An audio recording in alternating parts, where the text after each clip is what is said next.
پاک federation Spain کے زیر اہتمام بارسلونا سینٹر میں پاکستان کا 73واں جشن آزادی ملی جوش و جذبے سے منایا گیا۔ قومی جذبے سے سرشار رنگا رنگ تقریب میں ملی نغمے، تقاریر اور بھنگڑے ڈالے گئے۔ قمر فاروق کی رپورٹ دیکھیے۔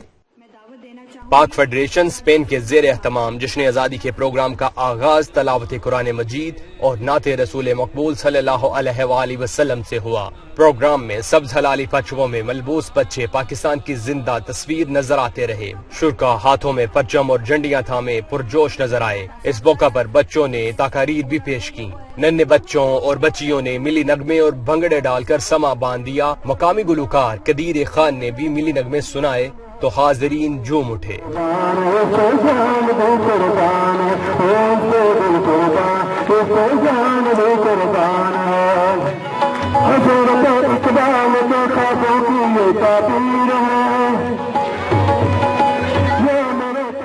پاک فیڈریشن اسپین کے قائم مقام صدر راجہ بابر ناصر نے پاکستان کے جشن آزادی کے پروگرام کو مقبوضہ کشمیر کے نہتے مظلوم کشمیریوں کے نام کرتے ہوئے کہا کہ ہماری زندگیاں اپنے کشمیری بھائیوں کے لیے قربان ہیں۔ ہم اس وقت تک آرام سے نہیں بیٹھیں گے جب تک کشمیر پاکستان کا حصہ نہیں بن جاتا۔ قونصل جنرل عمران علی چودھری نے اپنے خطاب میں کہا، انہیں بڑی خوشی ہوئی کہ آج یہاں پر بچے، بچیاں اور خواتین بڑی تعداد میں موجود ہیں جو ہمارے مستقبل ہیں۔ انہوں نے کامیاب اور شاندار پروگرام کرانے پر پاک فیڈریشن کو مبارکباد دی۔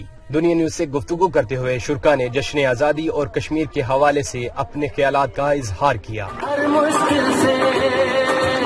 آج کا پروگرام بہت ہی اچھا رہا۔ پاکستان کا جشن آزادی ہم نے منایا اور اس شو کو ہوسٹ بھی میں نے کیا تھا، اور میں بہت خوش ہوں کہ ہم فارن کنٹریز میں بھی رہ کے پاکستانی اتنے ہی یونائٹڈ ہیں، اتنے ہی پرجوش طریقے سے آتے ہیں اور اپنے بچوں کو سراہتے ہیں اور آگے ان کو پریپیئر بھی کرواتے ہیں۔ Happy independence day. ہم نے اپنی خوشیوں میں کشمیر کے غموں کو یاد رکھے اور ہم اپنا پروگرام ان کے حوالے کرتے ہیں، تو اور ان سے یہ ہم وعدہ کرتے ہیں کہ انشاءاللہ تعالی ہر وقت ہم کشمیر کے ساتھ۔ سال ہم آتے ہیں اور ان کو میڈلز دیے جاتے ہیں۔